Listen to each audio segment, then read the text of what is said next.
ఘనపాదములకు స్తోత్రములు, కృతజ్ఞతలు, వందనాలు చెల్లిస్తున్నాం. ఆకాశమందున మీరు ఆత్మస్వరూపిగా మాతో సంచరిస్తున్న దేవా, వందనాలు చెల్లిస్తున్నాం. ఈ దినపు ఆరాధన క్రమంలో మీరు తోడ్పడ్డారు, కృతజ్ఞతలు.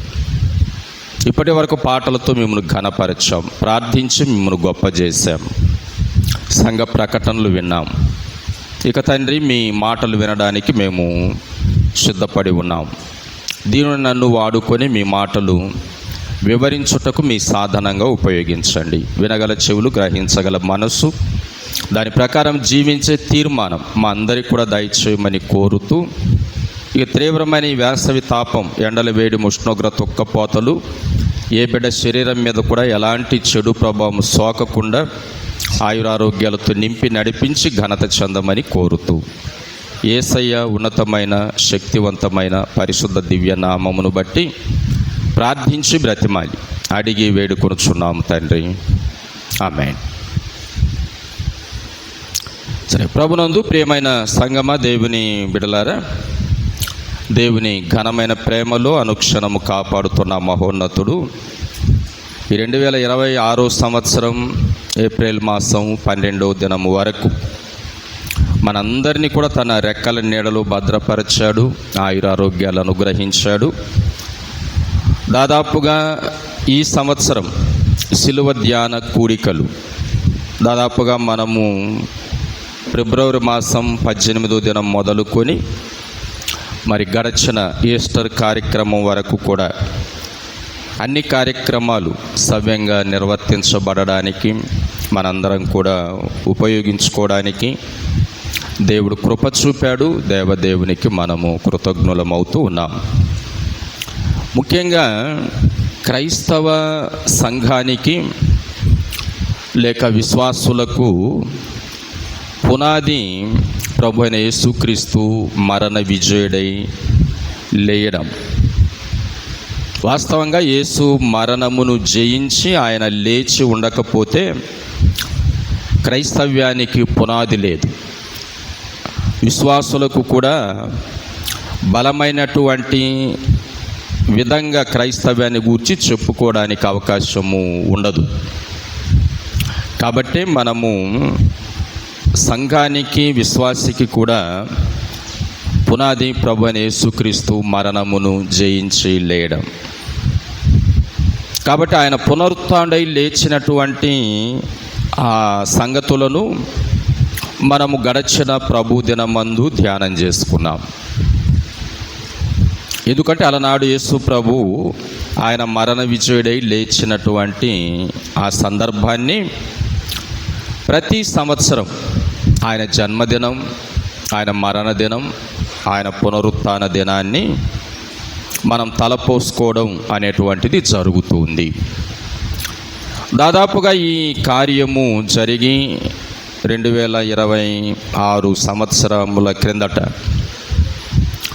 అయితే దీనికి వాస్తవము అని మనము నమ్మడానికి, విశ్వసించడానికి పరిశుద్ధ గ్రంథమైన బైబిలు మనకిస్తున్నటువంటి సాక్ష్యములో ముఖ్యంగా యేసు ప్రభు మరణమును జయించి లేచిన తరువాత సజీవుడుగా తనను తాను ప్రత్యక్షపరచుకున్నటువంటి ప్రత్యక్షతలు. ప్రస్తుతం మనము ఆ ప్రత్యక్షత దినాలను జ్ఞాపకం చేసుకునేటువంటి దినాల్లో ఉన్నాం. అంటే యేసు ప్రభు మరణ విజయుడై లేచిన తరువాత ఆయన పరమునకు ఆరోహణుడు కాక మునుపు దాదాపుగా 40 దినాలు ఈ భూమి మీద ఆయన సంచరిస్తూ అనేకులకు తన సజీవత్వాన్ని నిరూపించుకున్నాడు. ప్రత్యక్షతల ద్వారా ఆయన కనపడి వారితో మాట్లాడి ఆ విషయాన్ని ప్రత్యక్షపరచుకున్నాడు. ఈ విషయాలను గూర్చి వైద్యుడైన లూకా గారు, డాక్టర్ లూకా గారు అపోస్తలుల కార్యముల గ్రంథము చదువుతున్నప్పుడు 1వ అధ్యాయం 3వ వచనంలో ఆయన శ్రమపడిన తరువాత 40 దినముల వరకు వారికి అగపడుచు దేవుని రాజ్య విషయములను గూర్చి బోధించుచు అనేక ప్రమాణములను చూపి వారికి తన్ను తాను సజీవుడుగా కనపరచుకొనెను అనే మాట. ఆయన శ్రమ పడిన తరువాత, ఆయన అనే మాట మనం పై భాగం చదువుతున్నప్పుడు యేసు అనేటువంటిది మనకు అర్థమవుతుంది. ఎందుకంటే లూకా గారు ఈ గ్రంథం రాసి థెయోఫిలా అనేటువంటి ఆయనకు అంకితం ఇచ్చాడు. కాబట్టి ఆయన ప్రారంభంలో థెయోఫిలా, యేసు తాను ఏర్పరచుకున్న అపోస్తలులకు అనే మాటతో ప్రారంభిస్తాడు. అలా ప్రారంభిస్తూ 3వ వచనంలో ఆయన అంటే యేసు మరి ఆయన శ్రమ పడిన తరువాత 40 దినముల వరకు వారికి అగపడుచు అనే మాటలు తెలియజేస్తాడు. అంటే యేసు ప్రభు మరణ విజయుడై పునరుత్థానుడై లేచిన తరువాత దాదాపుగా ఆయన 40 దినాల వరకు భూమి మీదనే సంచరిస్తూ దేవుని రాజ్య మర్మాలను గూర్చి ప్రజలకు తెలియజేస్తూ అనేకులకు తనను తాను సజీవుడుగా ప్రత్యక్షపరచుకున్నాడు అనేది మనము గమనిస్తాం. ఎందుకనంటే యేసు ప్రభు తన మరణ పునరుత్థానాలను గూర్చి తన శిష్యులకు ఆయన 1కి 3 తెలియజేసిన దాని మీద వారు అంత మనస్సు లేక ఆ నమ్మకం కాన్సన్ట్రేషన్ వారు పెట్టలేకపోయారు. అందుకే మనకు వాక్య భాగం చదువుతున్నప్పుడు యోహాను సువార్త 20వ అధ్యాయం మనం చదివితే అక్కడ వ్రాయబడిన మాట 8వ వచనంలో, అప్పుడు మొదట సమాధికి వచ్చిన ఆ శిష్యుడు లోపలికి పూజించి నమ్మెను, ఆయన మృతులలో నుండి లేచుట అగత్యమను లేఖనము వారింకను గ్రహింపరైరి. ఆయన అంటే యేసు ప్రభు మృతులలో నుండి లేచుట అవసరం అనే లేఖనాన్ని వారింకా గ్రహింపలేదు. అంటే యేసు ప్రభు ఆల్రెడీ మృత్యుంజయుడై లేచాడు, అయినా కూడా వారిలో ఆ గ్రాహ్యత ఇంకా లేదు, ఆ నమ్మకం వారిలో లేదు. అందుకే సమాధి దగ్గరకు కేవలం యోహాను వ్రాసినటువంటి మాటల ప్రకారం మగ్దలేనే మరియ మాత్రమే చీకటిగా ఉన్నప్పుడు మరి ఆమె అంటే శుభ శుక్రవారం ఆయన సమాధి చేసిన తర్వాత 3వ రోజు ఆదివారమున ఆమె సమాధి దగ్గరకు వెళ్ళింది. యేసు ప్రభు శిష్యులు ఎవరు కూడా వెళ్ళలేదు, ఆమె 1 మాత్రమే అక్కడికి వెళ్ళినట్లు మనము గమనిస్తాం. కానీ ఆమె వెళ్ళింది, కానీ ఆమెలో కూడా ఈ లేఖనం మీద సరైనటువంటి నమ్మకం అవగాహన లేదు. ఎందుకనంటే ఆమె కూడా చెప్పినటువంటి మాట, యేసు దేహం సమాధిలో కనపడకపోతే ఆమె కూడా మరి పేతురు యోహానుల దగ్గరికి వెళ్ళి చెప్పినటువంటి మాట వాక్య భాగంలో మనము గమనించి చూస్తే, మరి ప్రభు సమాధిలో నుండి ఎవరో ఎత్తుకొని పోయినాయి, ప్రభువును సమాధిలో నుండి ఎవరో ఎత్తుకొని పోయినాయి. అంటే ఆయన మరణాన్ని జయించి లేచాడనే నమ్మిక ఆమెలో కూడా లేదు, ఆయన దేహాన్ని ఎవరో తీసుకొని పోయారు అనేటువంటిదే ఆమెకు కూడా ఉన్నటువంటి ఆలోచనగా మనం గమనిస్తాం. పేతురు యోహానుల దగ్గరకు ఆమె వచ్చిన తర్వాత చెప్పిన మాట అదే, ఆయనను ఎవరో ఎత్తుకొని పోయారు, యేసు దేహం అందులో లేదు అనేటువంటి మాట చెప్పడం మనం గమనిస్తాం. కాబట్టి వారిలో లేఖనము మీద సరైనటువంటి నమ్మకం గ్రాహ్యత వారికి లేదు. కాబట్టి యేసు ప్రభు దాదాపుగా ఈ 40 దినాలు ఈ భూమి మీద సంచరిస్తూ దేవుని రాజ్యం మర్మాలను ఆయన వారికి ప్రబోధిస్తూ తను సజీవుడు అనేటువంటి సత్యాన్ని నిరూపణ చేసుకోవడానికి ఆయన ఇలా సంచరించాడని మనం గమనించాలి. ఎందుకంటే ఆయన ఈ 40 దినాలు ఇలా సంచరించి ఆయా వారికి తన సజీవ ప్రత్యక్షతలు చూపించి ఉండకపోతే, లేక వారికి నిరూపణ చేసి ఉండకపోతే, వారు యేసు మరణ విజయుడై లేచాడనేటువంటి నమ్మిక లోపించిపోవడానికి అవకాశం ఉంది. అందువలన ఆయన ఈ రీతిగా వారికి ప్రత్యక్షుడయ్యాడు అనేది మనకు అర్థమవుతుంది. అయితే యేసుక్రీస్తు ప్రభు మరణ విజయుడై లేచిన తరువాత ఆయన మొట్టమొదట కనపడినటువంటిది మగ్దలేని మరియకు అనేది మనకు అర్థమవుతుంది. ఎందుకంటే ఆమె సమాధి దగ్గరకు మొదట వెళ్ళినట్లు మనకు యోహాను సువార్తికుడు వ్రాస్తాడు. అలాగే మార్కు సువార్త కూడా మనం చదువుతున్నప్పుడు మార్కు సువార్తలో కూడా మనకు 16వ అధ్యాయం 9వ వచనం చదివితే, ఆదివారం తెల్లవారినప్పుడు యేసు లేచి తాను 7 దయ్యములను వెళ్ళగొట్టిన మగ్దలేని మరియకు మొదట కనపడెను. మగ్దలేని మరియ జీవితాన్ని గడిచిన ధ్యానంలో మీకు తెలియజేశాను. కాబట్టి ఆమెకు ఆయన మొదట కనపడ్డాడు అనే మాటలు వాక్య భాగంలో మనకు కనపడుతున్నాయి. సజీవుడుగా తనను తాను ప్రత్యక్షపరచుకున్న విధానం మొదట ఆమెకు కనపడ్డాడు అని. ఎందుకంటే మనం 11వ వచనం కూడా చదివినప్పుడు 20వ అధ్యాయం యోహాను సువార్తలో అక్కడ ఆమె సమాధి బయట నిలుచుండి ఏడుస్తూ ఉన్నప్పుడు ప్రభు ఆమెకు ప్రత్యక్షమై 15వ వచనం, యేసు అమ్మ ఎందుకు ఏడ్చుచున్నావు, ఎవరిని వెదకుచున్నావు అని ఆమెను అడుగగా ఆమె ఆయన తోటమాలి అనుకొని, అయ్యా నీవు ఆయనను మోసుకొని పోయిన ఎడల ఆయన ఎక్కడ ఉంచితివో నాతో చెప్పుము, నేను ఆయనను ఎత్తుకొని పోదునని చెప్పాను. యేసు ఆమెను చూచి మరియా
మత్తయి, మార్కు సువార్తలు చదువుతున్నప్పుడు మనకు ఆ విషయాలు అర్థమవుతాయి. కాబట్టి ఇక్కడ మనము ఆదివారం సాయంకాలమున అనే మాట గడచిన పునరుత్థాన దినానికి సంబంధించిన మాటయే. అంటే యేసు ప్రభు ఉదయకాల వేళ మగ్దలేని మరియకు కనపడ్డాడు, సాయంకాలపు వేళ ఆయన శిష్యులకు ప్రత్యక్షము అయ్యాడు అనేది మనకు అర్థమవుతుంది. అంటే గడచిన దినం మనం ఈస్టర్ కార్యక్రమం లేక పునరుత్థాన పండుగ జరుపుకున్నాం కదా, అదే పండుగ దాదాపు మనము 2026 సంవత్సరం లేక మొదటి శతాబ్దం ఆ 34వ సంవత్సరం. అంటే యేసు ప్రభు ఆయన 33.5 సంవత్సరాలు కదా భూమి మీద సంచరించింది. కాబట్టి ఆయన శిలువ వేయబడి పునరుత్థానం లేచింది ఎప్పుడు 34వ సంవత్సరం. అంటే ఆయన పుట్టిన తర్వాత 34వ సంవత్సరం అని మనం అనుకోవచ్చు. కాబట్టి ఆయన 34వ సంవత్సరమున ఆయన మరణ విజయుడై లేచిన ఆ పునరుత్థాన దినం ఈస్టర్ పండుగగా మనం ప్రతి సంవత్సరం జ్ఞాపకము చేసుకుంటూ ఉంటాం. అది అప్పుడు ఆయన లేచారని కాదు. అంటే మనం 2026 సంవత్సరం ఈస్టర్ పండుగ జరుపుకున్నాం కదా 5వ తారీఖున. అంటే ఆ రోజు యేసు ప్రభు మరణం జయించి లేచాడనే, ఆ రోజు అంటే 34వ సంవత్సరాలు లేచినటువంటి ఆ దినాన్ని మనము జ్ఞాపకం చేసుకుంటున్నాం అంతే. ప్రతి సంవత్సరం ఆయన చచ్చిపోయి ప్రతి సంవత్సరం మరలా ఆయన లేయడం కాదు, ఆ దినాలను జ్ఞాపకం చేసుకుంటున్నాం. కాబట్టి ఈ సంవత్సరం కూడా ఆ దినాలు మనం జ్ఞాపకం చేసుకున్నాం. ఆ దినాల్లో ఆయన ప్రత్యక్షుడుగా తన సజీవత్వాన్ని నిరూపణ చేసుకునేటువంటిది ఉదయకాల వేళ మగ్దలేని మరియకు కనపడ్డాడు. తర్వాత సాయంకాలమున శిష్యులందరూ కూడా యూదులకు భయపడి, ఎందుకంటే యూదులే కదా యేసు ప్రభును సిలువ వేయడానికి ఎక్కువగా ఫోర్స్ తెచ్చింది యూదులే. రోమీలకు ఆయనను గూర్చి ఏమీ పట్టలేదు. రోమీలు ఆయన గూర్చి ఏమీ పెద్దగా ఆయన మీద ప్రతీకారం తీర్చుకోవాలనేటువంటి ఆలోచనలు వారికి లేవు. యూదులకు ఆయన మీద ప్రతీకారం తీర్చుకోవాలనే ఆలోచన వచ్చింది. ఎందుకని? ఆయన యూదుల్లో పుట్టాడు, యూదులలో పెరిగాడు. యూదా మతాధికారుల యొక్క లోపాలను ఆయన ఎత్తి చూపిస్తున్నాడు.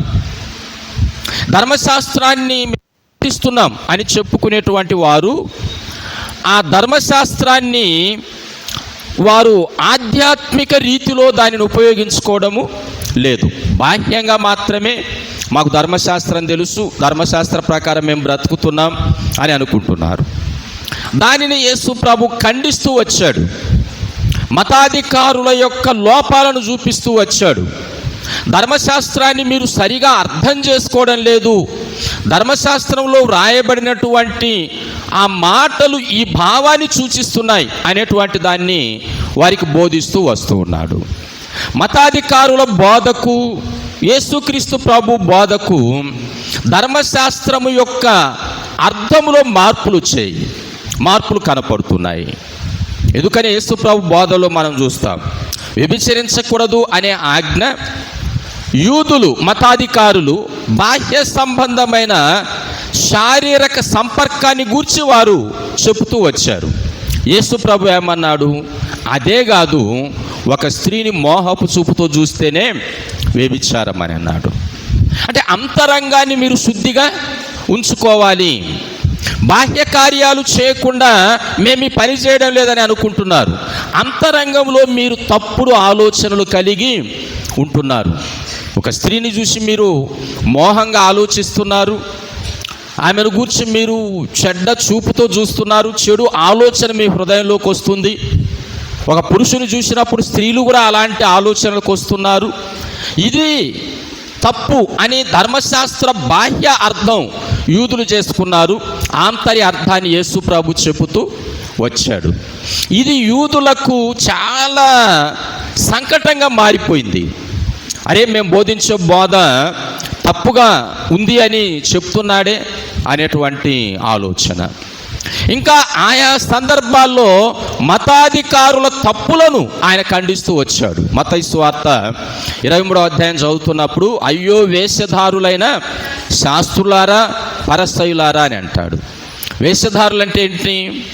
పైకి భక్తి నటిస్తూ లోపల భక్తి లేదు, అలాంటి జీవితం. కాబట్టి అలా బ్రతుకుతున్నారు మీరు అని అన్నాడు. ఇది వారికి చాలా బాధ కలిగింది. అందుకని యూదులే యేసు ప్రభును చంపాలి అనేటువంటి ఆలోచన. కానీ వారికి మరణదండన విధించే అధికారం లేదు కాబట్టి వారు రోమా అధికారి అయినటువంటి పిలాతును ఉపయోగించుకొని, పిలాతు కూడా మీరు చెబుతున్న నేరాల ప్రకారం ఈయనకు మరణదండన విధించడానికి ఆ నేరము సరిపోదు అని ఆయన తీర్పు చెప్పినా, హేరోదు అలా తీర్పు చెప్పినా, వీరు పిలాతుని బెదిరించారు. ఏమని? నువ్వు ఒకవేళ యేసు ప్రభుకు శిలువ దండన ఖరారు చేయకపోతే, లేక శిలువ శిక్ష ఖరారు చేయకపోతే నువ్వు కైసరుకు వ్యతిరేకంగా పాలన చేస్తున్నావని మేము కైసరుకు రిపోర్టు చేస్తాం అనేటువంటి బెదిరింపు పిలాతు మీదకి తీసుకొని వచ్చారు. అందువలన పిలాతు గారు చేసేదేమీ లేక, మరి ఈయన రక్తదోషం మా మీద కానీ మా పిల్లల మీద కానీ ఉండకుండును గాక అంటే, యూదులు ఏమన్నారంటే, వీని రక్తదోషం మా మీదను మా పిల్లల మీద ఉండునుగాక అని వారు పలికారు. కాబట్టి ప్రియులారా, యూదులే యేసు ప్రభువును సిలువ వేయడానికి ప్రధాన కారకులు. అందువలన శిష్యులు యూదులకు భయపడి వారు ఆ కూర్చొని ఉన్నటువంటి ఇంటి తలుపులు మూసుకున్నారు. 19వ వచనం మనం చదివినటువంటి లేఖన భాగములు. ఆదివారం సాయంకాలంలో శిష్యులు యూదులకు భయపడి తాము కూడి ఉన్నటువంటి ఇంటి తలుపులు మూసుకొని ఉండగా యేసు మధ్యన వచ్చి నిలిచి, మీకు సమాధానం అవునుగా కని వారితో చెప్పెను అనే మాటలు. ఇక్కడ మనం మొదటి వచనం చదివినప్పుడు మగ్దలేనే మరియ వెళ్ళి పేతురుకు చెప్పింది. పేతురు యోహాను సమాధి దగ్గరకు వచ్చారు. సమాధిలో ఆయన దేహం లేదు. మరలా వారు ఏం చేశారు? ఇంటికి వెళ్ళిపోయారు. 10వ వచనం, అంతటా ఆ శిష్యులు తిరిగి తమ వారి యొద్దకు వెళ్ళిపోయిరి. ఏమైంది అసలు? యేసు దేహం ఏమైంది? ఇప్పుడన్నా జ్ఞాపకం చేసుకున్నారా? ఆయన సజీవుడై ఉన్నప్పుడు 3 దినాన లేస్తానని చెప్పాడు. ఒకవేళ ఆయన లేచాడా అని అప్పుడు కూడా వారు దాన్ని గూర్చినటువంటి పూర్వపరాలు ఆలోచన చేసే స్థితిలో లేరు. ఎందుకంటే వారికి ఒకటే భయం.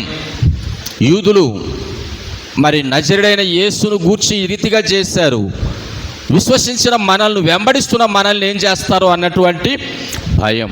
అందుచేత వారు తిరిగి వారి ఇళ్లకు, వారి యొక్క మిగతా శిష్యుల దగ్గరకు వారు వెళ్ళి పోయారు అనేటువంటి మాటలే వాక్య భాగంలో మనం గమనిస్తాం. ఇప్పుడు యేసుక్రీస్తు ప్రభు ఆయన ప్రత్యక్షుడై వారికి కనపడి వారితో మాట్లాడకపోతే ఆయన లేచాడు అనేటువంటి దానికి నిర్ధారణ లేదు. లేచాడు, ఆయన మరణ విజయుడై లేచాడు, పునరుత్థానై లేచాడు అని చెప్పడానికి నిర్ధారణ లేదు. కాబట్టి యేసు ప్రభు 2వ పర్యాయం ఆయన శిష్యులకు ప్రత్యక్షమయ్యాడు. మొదట ఎవరికి? మగ్దలేని మరియకు. అదే సాయంకాలమున ఆయన శిష్యులకు ప్రత్యక్షము అయ్యాడు అనేది మనకు వాక్య భాగాన్ని బట్టి అర్థమవుతూ ఉంది. కాబట్టి మీకు సమాధానం అవునుగాకని వారితో చెప్పాను. ఆయన ఇలాగూ చెప్పి వారికి తన చేతులను ప్రక్కను చూపగా శిష్యులు ప్రభువును చూచి సంతోషించిని. అప్పుడు యేసు, మరలా మీకు సమాధానము కలుగునుగాక, తండ్రి నన్ను పంపిన ప్రకారం నేను మిమ్మును పంపుచున్నానని వారితో చెప్పెను. ఎవరు అక్కడ కనపడ్డారు? ఒక మనుష్య ఆకారములో. ఎవరాయన? అందుకే యేసు ప్రభు వారికి ఏం చూపించారంట? తన చేతులను, తన ప్రక్కను. అంటే చేతుల్లో మేకుల గాయాలు ఉన్నాయి, ప్రక్కలో బల్లెపు గాయము ఉంది. కాబట్టి ఈయన యేసా కాదా? ఒకవేళ ఆయన అని చెప్పి మోసం చేస్తున్నటువంటి ఒక మోసగాడ, లేకపోతే అపవిత్రాత్మ అని వారికి డౌట్ రావడానికి అవకాశము ఉంటుంది. అందుచేత ఆయన వారికి ఆయన చేతులను, ఆయన ప్రక్కను చూపించారు. నేనే ఆయనను అని మీరు గ్రహించడానికి నా చేతుల్లో గాయాలున్నాయి, నా ప్రక్కలో కూడా గాయం ఉంది అని వారికి చూపించాడు. అంటే యేసు మరణమును జయించి లేచిన సత్యాన్ని ఆయన లోకములో ఆయా వారికి ప్రత్యక్షంగా చూపిస్తూ ఉన్నాడు. పునరుత్థాన దినమందు మొదట మగ్దలేని మరియకు, తర్వాత శిష్యులకు ఆ సాయంకాలమున ఆయన ప్రత్యక్షుడై తనను తాను సజీవుడుగా నిరూపణ చేసుకున్నాడు. కాబట్టి పునరుత్థానాన్ని గూర్చి ఎవరు ఏ సందేహాలు చెప్పినా మనము పరిశుద్ధ గ్రంథమైన బైబిల్ను నమ్ముతున్నప్పుడు మనలో ఏ సందేహం రావడానికి అవకాశము లేదు. యేసు మరణ విజయుడై లేచాడని చెప్పడానికి ఎలాంటి సందేహం మనకు ఉండకూడదు. ఎందుకంటే రకరకాల అభిప్రాయాలు ఈనాటికి చెబుతున్నారు. ఆనాడే వారు ఏం చేశారు? మత్తయి సువార్త మనం 28వ అధ్యాయం చదువుతుంటే వారు మతాధికారులు ఏం చేశారంటే ఆ కాపలా ఉన్నటువంటి వారికి చాలా ద్రవ్యం ఇచ్చి, మేము నిద్రపోతున్నాము, ఆయన శిష్యులు వచ్చి ఆయన దేహాన్ని ఎత్తుకొని పోయారని మీరు చెప్పండి, ఇక ఎలాంటి పరిస్థితి వచ్చినా మేము దానికి హామీగా ఉంటాం, మీకు ఏ విధమైనటువంటి ఇబ్బంది రాకుండా చూస్తాము అనేటువంటి విధంగా వారు చెప్పడం మనము వాక్య భాగములో గమనించి చూస్తాం. కాబట్టి ఆ రీతిగా యేసు ప్రభు యొక్క మరణ విజయత్వాన్ని కనుమరుగు చేయాలి. ప్రజల్లోనికి ఆయన లేచాడనేటువంటి సత్యము వెళ్లకుండా చూడాలి. అది ఆనాటి మతాధికారుల ఆలోచన. మత్తయి సువార్త 28వ అధ్యాయం మనం 12వ వచనం చదివితే, కాబట్టి వారు పెద్దలతో కూడి వచ్చి ఆలోచన చేసి ఆ సైనికులకు చాలా ద్రవ్యము డబ్బిచ్చి, మేము నిద్రపోవచ్చుండగా అతని శిష్యులు రాత్రి వేళ వచ్చి అతన్ని ఎత్తుకొని పోయిరని మీరు చెప్పుడి. ఇది అధిపతి చెవిన పడిన ఎడల మేము అతన్ని సమ్మతిపరిచి మీకేమీ కూడా తొందర, అంటే మీకు ఎలాంటి ఇబ్బంది లేకుండా మేము చూస్తాము అని చెప్పారు. మీరు ఒకటే చెప్పండి, మేము నిద్రపోతున్నాం. ఆయన శిష్యులు వచ్చి తీసుకొని వెళ్ళారు. ఒకవేళ అధిపతి దనక ఈ విషయం వెళ్ళినా కూడా మేము అధిపతితో మాట్లాడి ఆయనను మేము సమ్మతి పరుస్తాం, మీకు ఈ విషయంలో ఏ విధమైన ఇబ్బంది ఉండదు అని వారికి ద్రవ్యం ఇచ్చారు. అంటే క్రీస్తు మరణ విజయత్వాన్ని గూర్చి కనుమరుగు చేయాలి, ప్రజల్లోనికి ఆయన లేచారనే సత్యం వెళ్లకుండా చూడాలి అనేది నాటి యూదా మతాధికారుల ఆలోచన. కానీ యేసు ప్రభువు తను సజీవుడుగా లేచిన తరువాత ఆయన సజీవుడు అనే సత్యాన్ని నిరూపణ చేసుకోవడానికి ఆయన లేచిన ఆ సాయంకాల వేళ శిష్యుల దగ్గరకు వచ్చి తన చేతులు చూపించి తన ప్రక్కను చూపించి మీరు నమ్మండి, నేనే అనే సత్యాన్ని మీరు గ్రహించండి అనే విధంగా చెప్పడం వాక్య భాగంలో మనము గమనించి చూస్తాం. తర్వాత ఆయన ఈ మాట చెప్పి వారి మీద ఊది పరిశుద్ధాత్మను పొందుడి, మీరు ఎవరి పాపములు క్షమింతురో వారి పాపములు క్షమింపబడును, ఎవరి పాపములు నిలిచి ఉండనిత్తురో అవి నిలిచి ఉండని వారితో చెప్పెను. యేసు వచ్చినప్పుడు 12 మందిలో ఒకడైన దిదుమానబడిన తోమ వారితో కూడా లేకపోయాను గనుక తక్కిన శిష్యులు మేము ప్రభువును చూచితిమని అతనితో చెప్పగా అనే మాట చూస్తాం.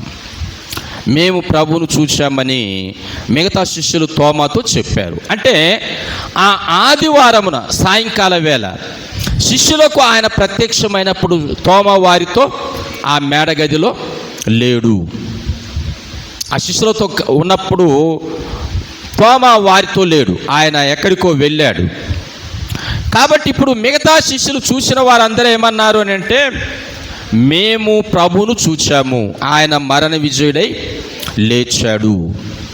ఇక చూచిన వారు చెప్పకుండా ఉండరు కదండి, ఎందుకంటే అది గొప్ప సాక్ష్యం. మనం యోహాను రాసినటువంటి మొదటి పత్రికలో ధ్యానం చేశాం. అందులో సాక్ష్యానికి ఒక అద్భుతమైనటువంటి నిర్వచనాన్ని మనకు యోహాను గారు ఇచ్చాడు.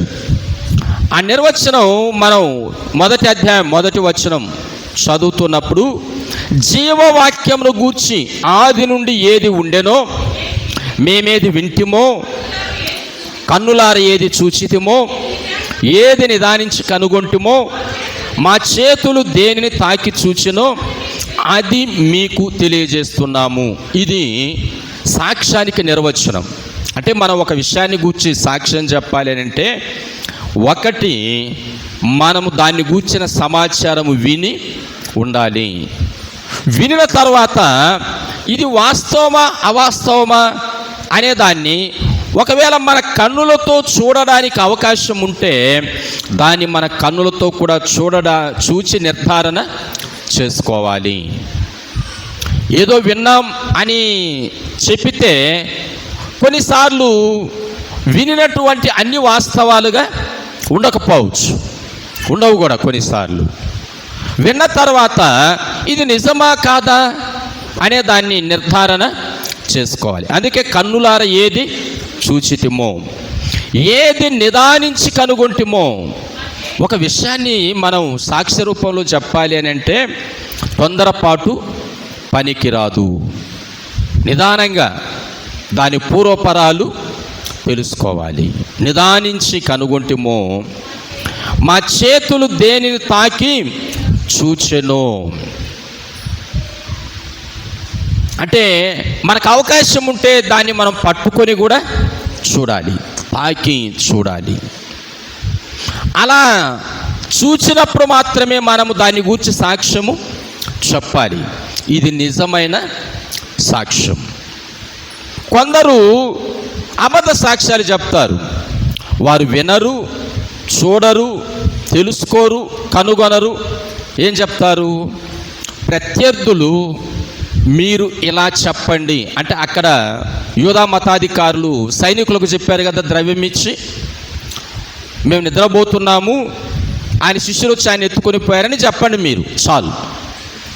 అది సాక్ష్యము కాదుగా, అబద్ధ సాక్ష్యం. అది ద్రవ్యము కోసం.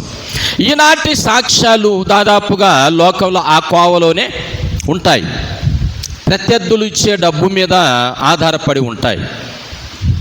ఈ సాక్షులను కొనుగోలు చేస్తారు, డబ్బిచ్చి కొనుగోలు చేసి మీరు ఇలా ఇలా చెప్పాలి అని చెప్తారు. కానీ క్రైస్తవ సాక్ష్యం అలాంటిది కాదు. అలాంటి క్రైస్తవ సాక్ష్యం మనము చూడాలి, వినాలి, కనుగొనాలి, అవసరమైతే దానిని మనము తాకి కూడా చూడాలి. అలా చూచి మాత్రమే మనము చెప్పాలి సాక్ష్యం.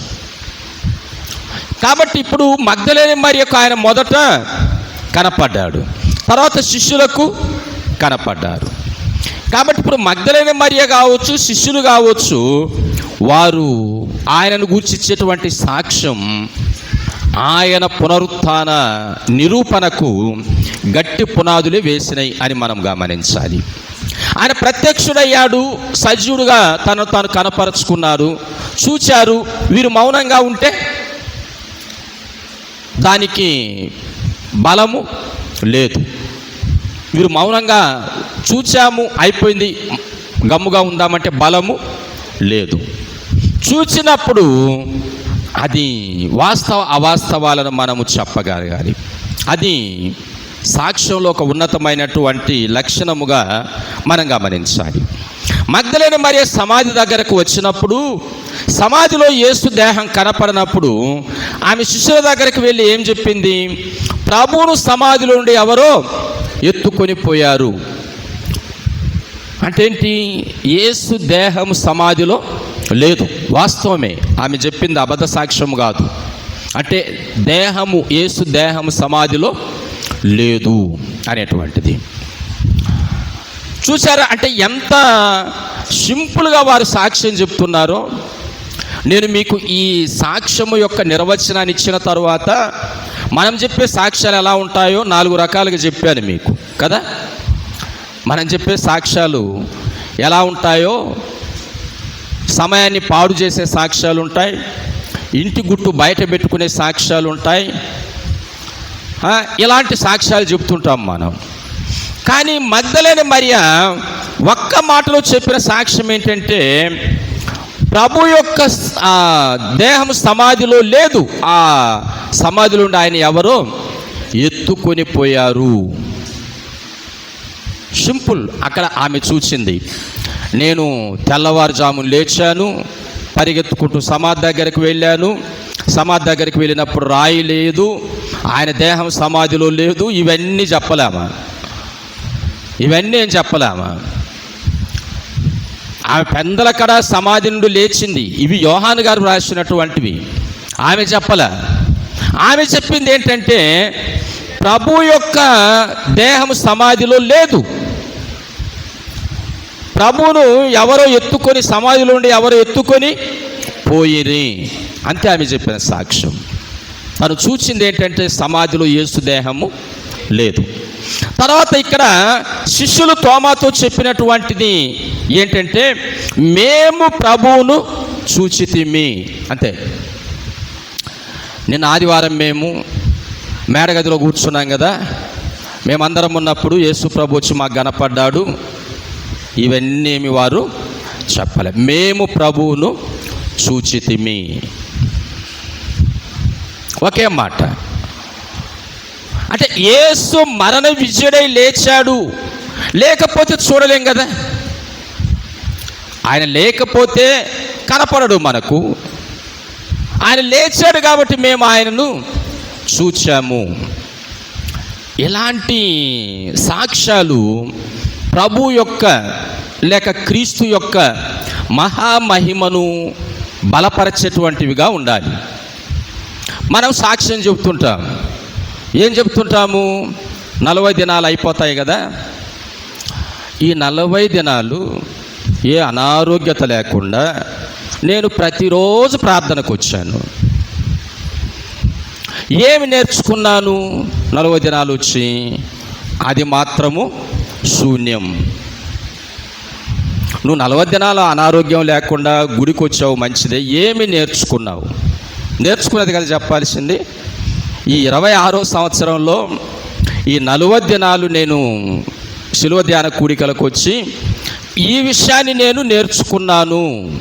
సాక్ష్యం ఎలా చెప్పాలో పాస్టర్ గారు చెప్తే నేను నేర్చుకున్నాను. ఆ మాట ఎవరైనా చెప్తారా? మీరు ఎవరైనా చెప్తారా సాక్ష్యం? చెప్పరు. ఎందుకని? అది చెప్పనీయడు ఎవరు. నేను వచ్చాను, నాకు అనారోగ్యత లేకుండా నేను 40 దినాలు వచ్చాను. వచ్చి ఉపయోగం ఏంటి? నువ్వు వచ్చి నువ్వు 40 దినాలు కాకపోతే 50 దినాలు వస్తే సంవత్సరం అంతా వస్తున్నావుగా, వచ్చి ఉపయోగం ఏంటి? ఏమి నేర్చుకున్నావు? నేను ఈ సంవత్సరము ఈ కార్యక్రమాల ద్వారా ఈ క్రొత్త విషయాన్ని నేను నేర్చుకున్నాను, ఇది నేను పాటిస్తాను, అది కదా సాక్ష్యంలో చెప్పాల్సింది. నువ్వు నేర్చుకున్నది, నువ్వు ఆ కార్యక్రమాల ద్వారా బలపడింది చెప్పాలి. అలాంటి సాక్ష్యాలు ఉండవు మన దగ్గర. ఇంత బొడుగున టైం అంతా వేస్ట్ చేసి ఇంకా వెనక పాస్టర్ గారికి కానీ పాస్టర్ అమ్మకి కానీ సమయం లేకుండా, అమ్మమ్మ ఇంకా కానీలే టైం అయిపోయింది, చాలా టైం అయింది, ఇంకా తొందరగా ముగించులే, అట్లాంటి సాక్ష్యాలు మనం చెప్పుకునే సాక్ష్యాలు. అవును కదా?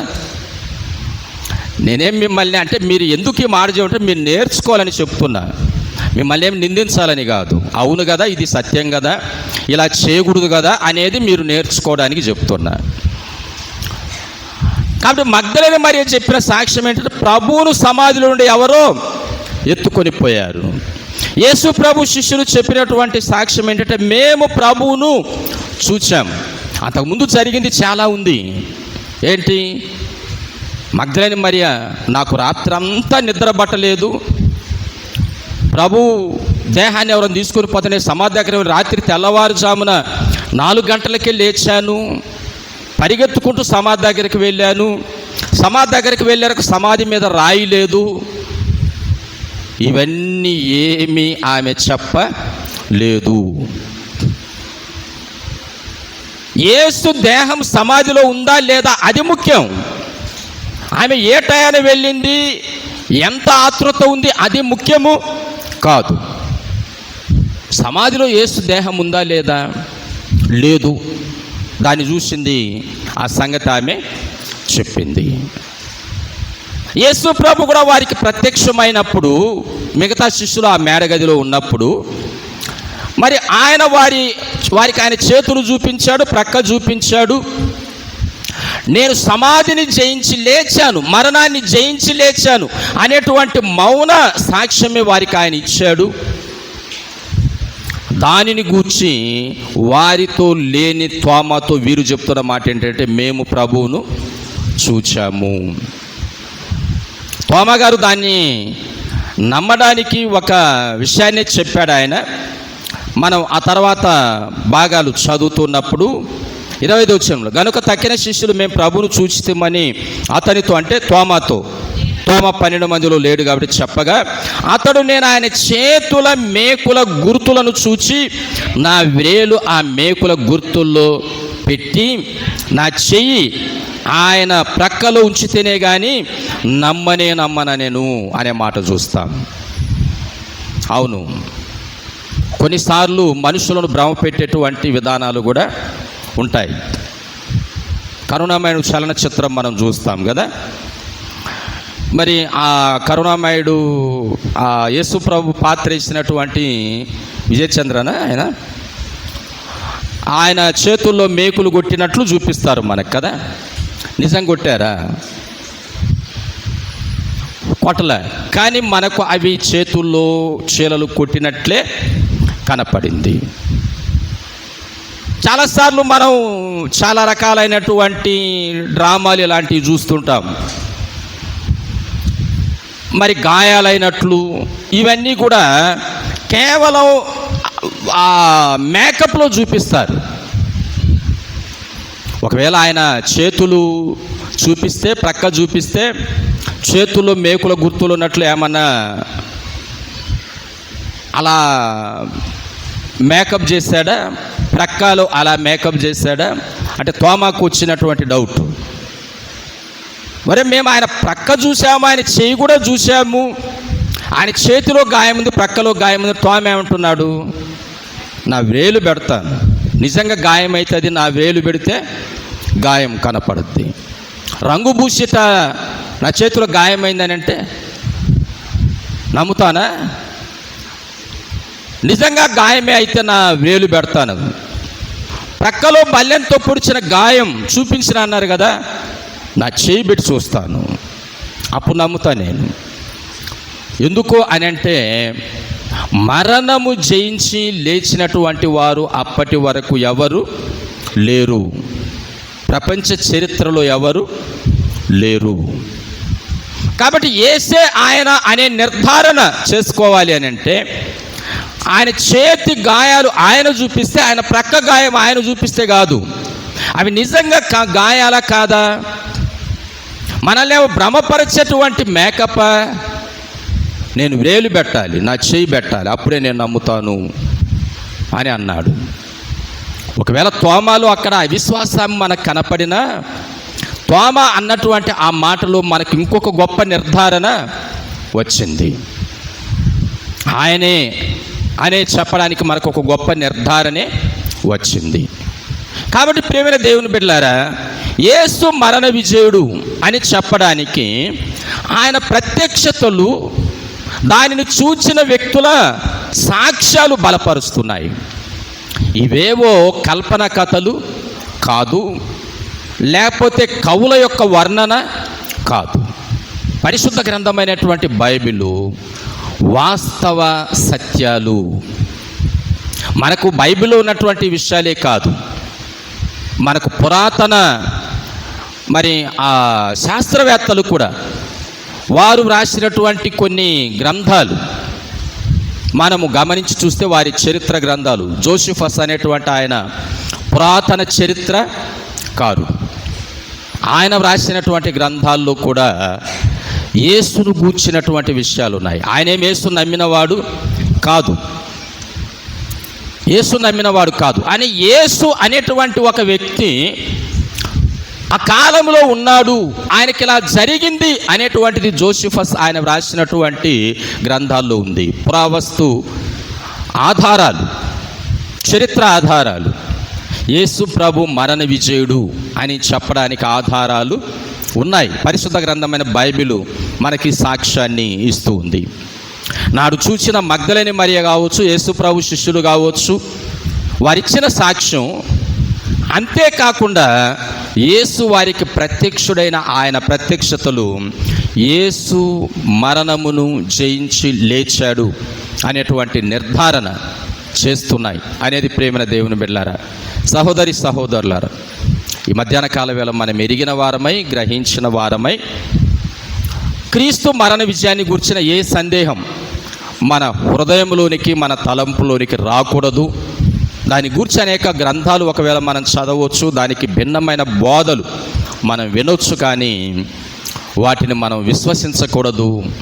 పరిశుద్ధ గ్రంథమైన బైబిల్ మనకిస్తున్న సాక్ష్యాన్ని మనం విశ్వసించి ప్రభు మరణ విజయత్వాన్ని గూర్చి మనందరం నమ్మి విశ్వసించి మరణ విజయుడైన ప్రభు మన పక్షంగా ఉండగా మనం రెండో మరణమైన ఆ నిత్య నరకాగ్ని తప్పించుకుంటాం అనే సత్యాన్ని మనందరం కూడా తెలుసుకోవాలని, గ్రహించాలని, ఇది దేవుని మాట, పరిశుద్ధాత్మ దేవుని తలంపుగా గుర్తుకు తెస్తూ ఈ మాటలతో ముగిస్తున్నాను. దేవుడి మాటలు మనందరి ఆత్మల మేళ్ళ కొరకై బహుగా దీవించి ఆశీర్వదించునుగాక. ఆమేన్.